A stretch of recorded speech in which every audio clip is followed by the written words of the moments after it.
Saudara, sejumlah masalah mengemuka di tengah pelaksanaan program makan bergizi gratis. Padahal, lewat program ini Presiden Prabowo ingin memastikan tidak ada lagi anak-anak Indonesia yang kelaparan atau kurang gizi.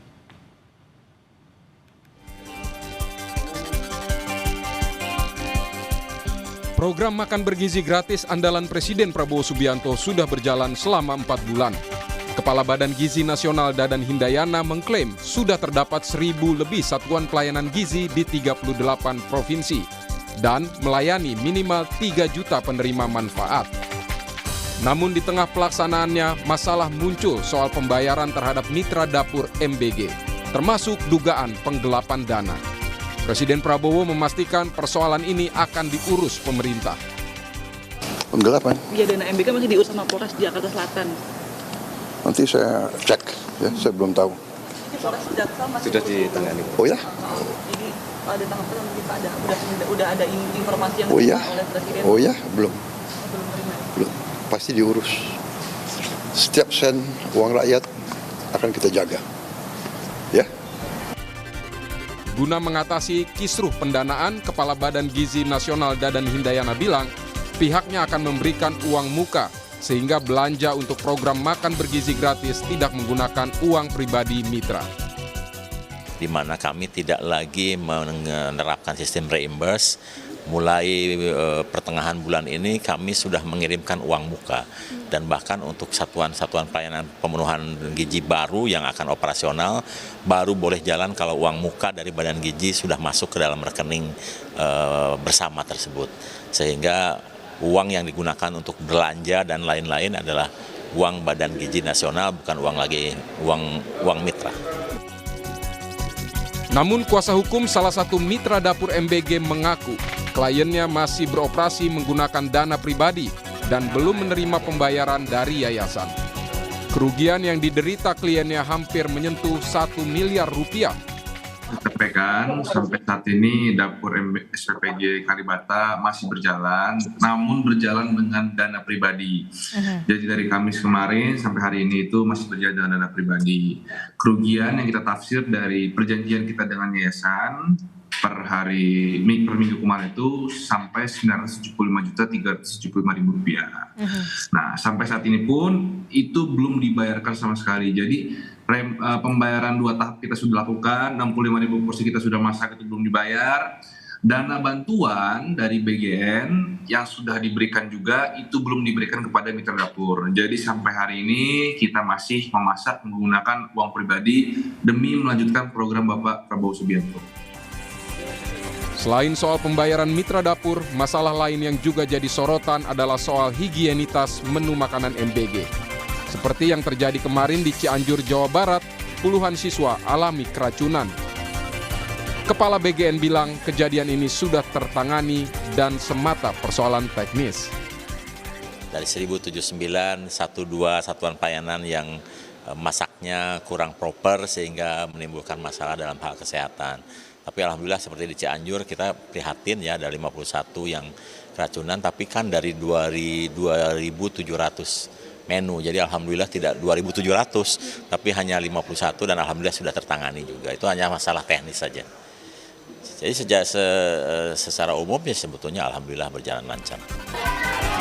Presiden Prabowo menargetkan makan bergizi gratis akan diterima 82 juta penerima manfaat. Anggarannya pun tak sedikit, mencapai 71 triliun rupiah. Tim Liputan Kompas TV.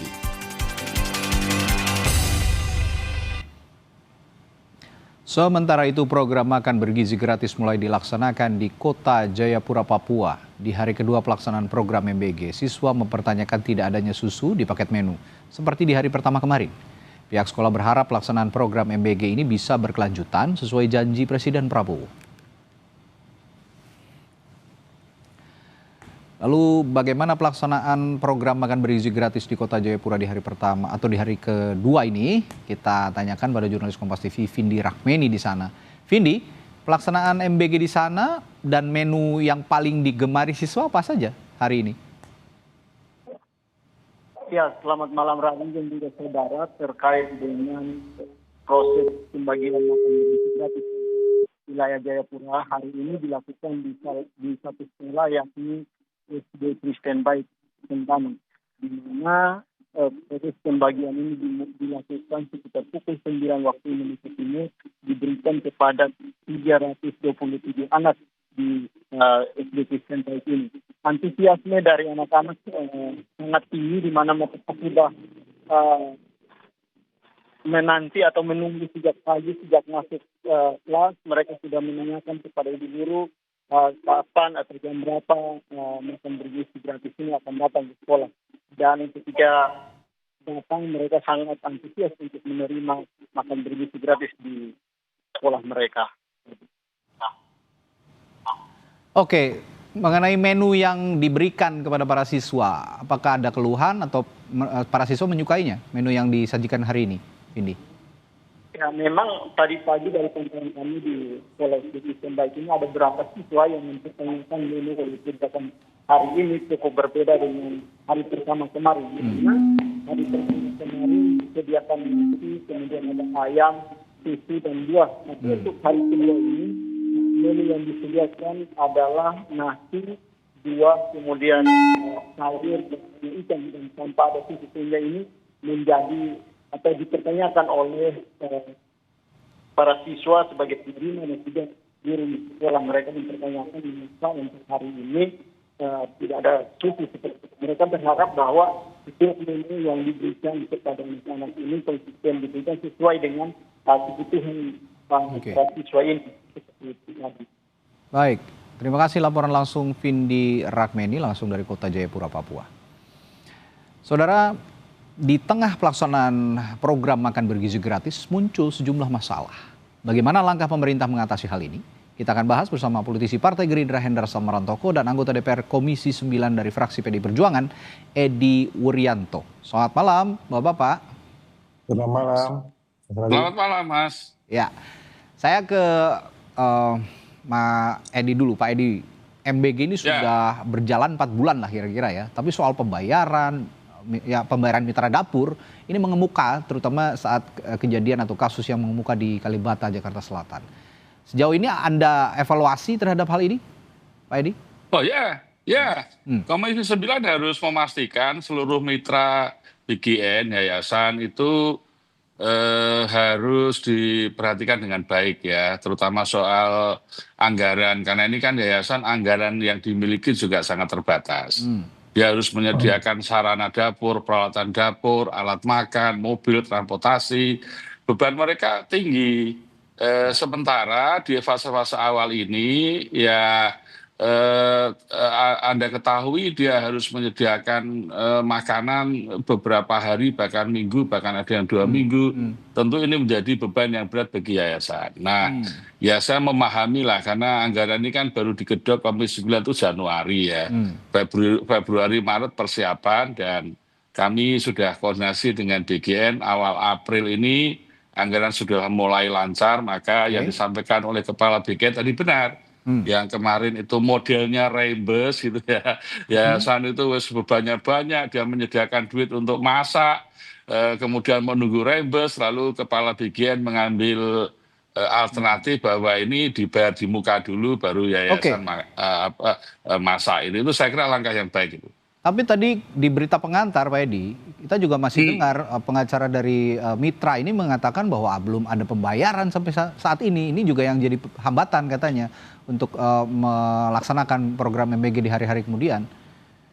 Memang Komisi 9 tidak menyarankan yayasan bermitra ya, karena konsepnya kan dapur ya. Jadi mitra utama BGN itu dapur, lalu BGN menempatkan 3 orang di situ ya. Terlalu banyak sub begitu ya jadinya ya? Ahli gizi, lalu ahli keuangan untuk menjamin semuanya berjalan lancar. Tapi di fase awal memang tidak bisa dipungkiri yayasan akhirnya mengajak lagi mitra catering. Nah kalau catering ini berarti kan mitranya tambah. Nah persoalan di Kalibata itu kan BGN sudah transfer kepada yayasannya yang belum menyelesaikan kewajibannya kepada catering. Nah, oleh karena itu kalau terlalu banyak mata rantai seperti ini, persoalan akan semakin tambah. Maka ke depan Komisi 9 tidak mengizinkan itu penggunaan catering, model catering. Di samping juga kita tidak bisa mengawasi kualitas makanan dimasak oleh catering, maka konsep ke depan ya harus dapur masak sendiri, ada ahli gizinya, diawasi, bahkan Badan POM juga kita libatkan. Ini kan semuanya untuk ekosistem dari hulu hilir persoalan makanan bergizi ini berjalan dengan baik itu. Ya, ini yang juga jadi concern saya juga dari kemarin berdialog soal ini berandai-andai kok bisa banyak sup begitu, karena kalau banyak sup otomatis tadi banyak yang terpotong sehingga pelaksanaan ke bawahnya akan semakin sempit begitu. Saya akan ke saya ke Pak Endar Sam. Saya mau bertanya soal Presiden Prabowo yang saat ditanya soal permasalahan MBG ini mengaku tidak tahu, katanya Pak Endar Sam. Apa Presiden tidak mendapatkan laporan soal ini? Iya kan harus juga dilihat bahwa setiap persoalan-persoalan minor, ya kan tentunya ini tidak bisa beliau mengkontrol dan mengetahui satu persatu. Apalagi berita ini kan berita baru, ya kan. Jadi nggak bisa sampai hal sampai sekecil itu. Itulah fungsi daripada administrasi negara. Fungsi administrasi negara di situ pentingnya ada hal yang berjenjang. Jadi nggak bisa semua presiden. Tapi kan ini program prioritas, program utama, seharusnya presiden tahu dong, dilapori juga kalau memang ada masalah, Pak Endar Sam. Iya, nggak seharusnya tahu juga. Kalau sistem kayak gini, bahkan masalah ini kan masalah isu-isu kecil. Maksud saya begini ya, kita harus tahu sama-sama ini kan tujuannya ini program mulia ya dari Pak Presiden untuk mengentaskannya. Tapi harus dilihat tantangannya, challenge ke depannya kan masalah teknis sudah pasti. Jadi saya himbau kepada teman-teman, jangan sampai ya kan ini kan ada hal-hal yang harus disupervisi ke depan. Itu pasti nggak akan ada yang sempurna. Ya, tapi hal-hal minor ya kan dalam pelaksanaan teknis ini jangan juga menutupi hal-hal yang sifatnya keberhasilan. Contoh ya kan keberhasilan lain daripada MBG yang sudah berjalan lancar ini tertutupi dengan hal-hal yang sifatnya minor ini. Gitu loh. Jadi ini kan kita harus berimbang lah ya kan. Bagaimana kalau kita pastikan contoh ada keracunan, ada 50 pasti kan akan ada saya kasih tahu ya. Bukan hanya keracunan, akan ada makanan basi. Tapi jangan itu yang terus dikorek ya. Ketika ada 50 makanan basi, tapi ada 2.000 makanannya tidak basi. Tapi apakah makan 2.000 makanan tidak basi ini menjadi menjadi spotlight daripada teman-teman media contohnya.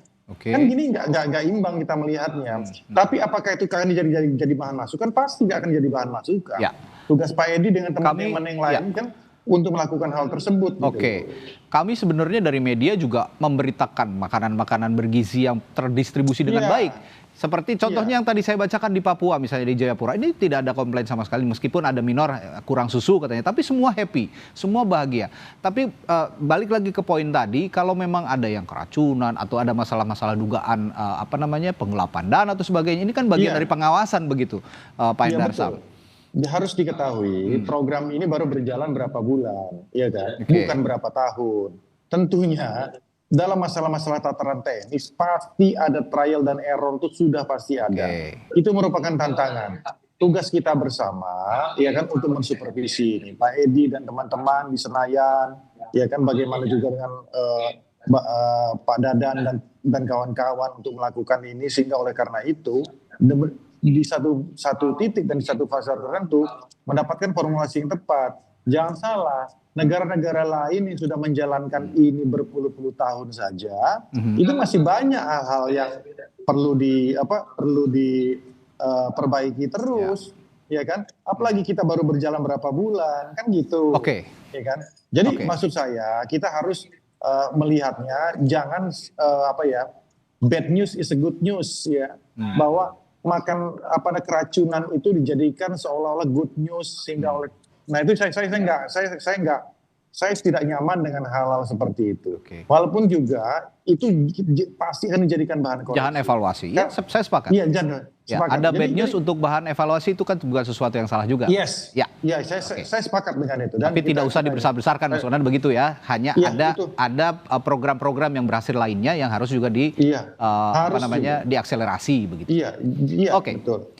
Saya balik lagi Pak Edi. Pak Edi, saya ingin masuk ke kemampuan fiskal kita untuk melaksanakan program makanan bergizi gratis ini. Kalau melihat anggaran besarnya begitu, ini kan untuk sekitar kalau saya tidak salah sekitar 90-an juta ya, kalau saya tidak salah.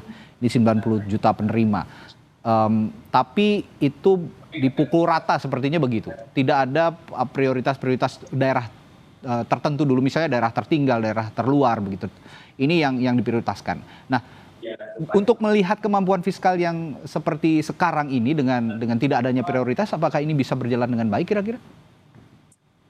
Anggaran yang tersedia di 2025 71 triliun untuk 5.000 dapur sekitar 5.000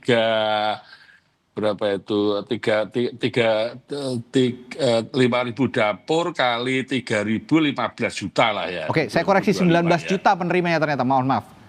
19 juta penerima. Di 2025, 5.000 dapur kali 3.000 kan 15 juta di 2025 ya. Betul. Dengan anggaran 71 triliun. Betul.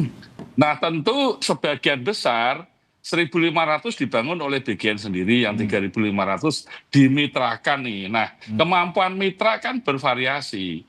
Nah, kita tidak bisa mengkorelasikan itu dengan target sasaran karena begini misalnya ya, di dapil saya ini ada mitra yang mampu di daerah kota, kabupaten kota. Di daerah-daerah yang pinggiran, itu belum ada mitra yang punya resources cukup untuk bekerja bekerjasama dengan BGN.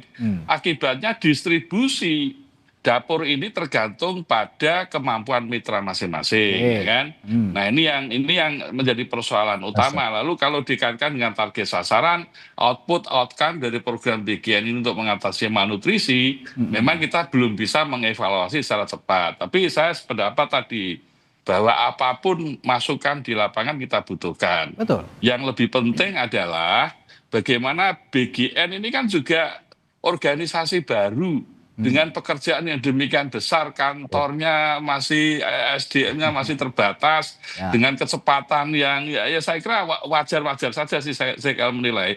Tapi bahwa BGN harus segera membuat regulasi-regulasi teknis yang menjadi pedoman bagi seluruh mitra untuk menyelenggarakan program MBG ini. Ini yang dibutuhkan. Nah, tentu kami di Komisi 9 pada masa sidang ini akan lebih serius, mungkin akan FGD yang lebih teknis dengan teman-teman BGN, sehingga seluruh kasus misalnya soal kualitas makanan di beberapa tempat yang belum standar, dapur yang belum standar, alat makan yang belum standar, dana yang belum tersalurkan dengan baik. Nah, ini tentu menjadi evaluasi ya Komisi 9 ya. Ya, kita semua bisa memahami bahwa ini program baru berjalan 4 bulan, tapi yang ingin saya tanyakan, dengan segala permasalahan yang muncul saat ini, sekaligus juga evaluasi, kita juga mengawasi begitu, sama-sama mengawasi. Kira-kira menurut Pak Edi, establishnya program ini di masa yang akan datang kapan? 6 bulan kah, 1 tahun kah, 2 tahun kah, atau kapan? Target di 2025 kan 5.000 dapur. Sekarang sudah mendekati hampir 2.000 lah, 1.900-an lah.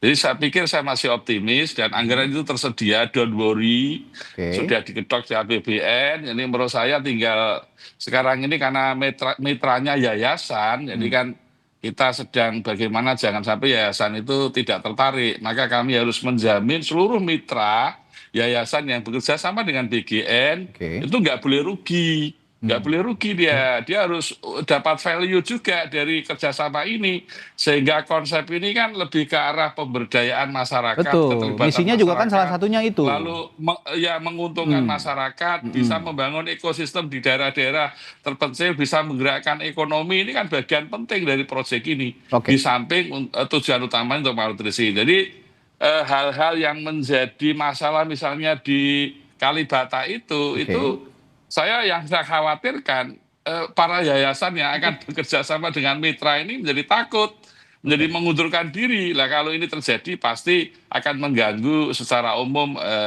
proyek BGN ini. Ya, Pak Endarsam sekaligus juga sebagai perwakilan pemerintah lah ya dalam hal ini. Ini saya ingin tanyakan juga rekomendasi untuk perbaikan ke depan, mulai dari penguatan regulasi, transparansi, akuntabilitas, keamanan pangannya, pemanfaatan pangan lokal, termasuk memanfaatkan UKM-UKM yang ada di daerah. Bagaimana ke depannya kira-kira? Ya tentunya kan semua ini sudah ada pakem-pakem dan programnya. Tapi memang ada beberapa hole dan lubang-lubang tertentu ya memutus mata rantai yang mungkin agak panjang seperti dikatakan Pak Edi, yang ini yang harus diperbaiki. Jadi dari sisi teknis dan regulasi ini kan harus seimbang dan berjalan. Trial dan error, kemudian perbaikan-perbaikan ke depan, bagaimana ini baru berjalan berapa bulan. Saya rasa sebuah prestasi yang sudah sangat bagus sebenarnya, kita bisa menjalankan ini dalam jangka waktu. Pemerintahan yang baru berjalan 6 bulan ya, efektif 6 bulan. Dan oleh karena itu tentunya regulasi itu akan menyesuaikan. Dan saya disclaimer ya, bahwa hal-hal seperti ini akan tetap terus ada, pasti akan terus ada masalah. Tapi itu jangan sampai dijadikan faktor untuk membuat masyarakat resah. Dan skalanya seharusnya semakin kecil begitu ya Pak Hendarsam ya? Iya, kita persempit masalah itu. Nah, tugas kita sama-sama, Kompas TV, teman-teman media lain, untuk tetap optimis menyuarakan hal tersebut. Ya, bahwa tujuan kita mulia, untuk malnutrisi supaya anak-anak kita ini mendapatkan gizi yang bagus, sehingga oleh karena itu SDM kita menjadi bagus, dan kemudiannya memang target-target pemerintah, bukan hanya target dari pemerintahan Pak Prabowo, tapi target kita sampai 2045 ini bisa benar-benar tercapai, anak-anak kita menjadi anak-anak yang unggul. Oke.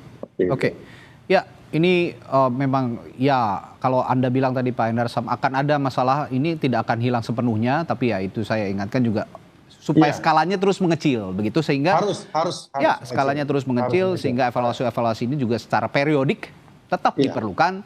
Dan mengapa ini bisa kita terus awasi, karena tidak memakan anggaran yang sedikit. Ini banyak pengorbanan sekali untuk program ini, besar sekali anggarannya, sehingga kita semua sama-sama mengawasi begitu kira-kira, termasuk media. Dan tambahan saya Mas Radhi, silakan. Tambahan saya bahwa bukan hanya yang menerima manfaat adalah anak-anak kita, anak-anak bangsa kita. Yang menerima manfaat ini adalah ekosistem dari sini. Itu yang diharapkan. Itu yang diharapkan. Ekosistem ini bisa berjalan. Ada yayasan, ada dapur, ada catering yang bisa hidup dari situ, ya kan. Sehingga dari uang rakyat ini untuk rakyat. Ini yang paling penting sekali buat saya. Dan kita jaga sama-sama. Jaga sama-sama. Karena ini untungnya kecil nih, tipis nih. Jadi kan nggak semua orang tapi bisa setidaknya bisa menghidupi masyarakat kalau memang ini berjalan dengan baik gitu. Karena betul. Banyak yang dengan situasi yang saat ini serba sulit, banyak PHK, banyak ekonomi yang sulit. Setidaknya program MBG ini bisa memberikan secerca harapan bagi mereka yang kehilangan pekerjaan misalnya. Baik, terima kasih Pak Hendarsam, Pak Edi telah bergabung di Sapa Indonesia malam hari ini. Perspektifnya juga sangat berharga untuk sama-sama kita pelajari. Selamat malam, sampai jumpa lagi.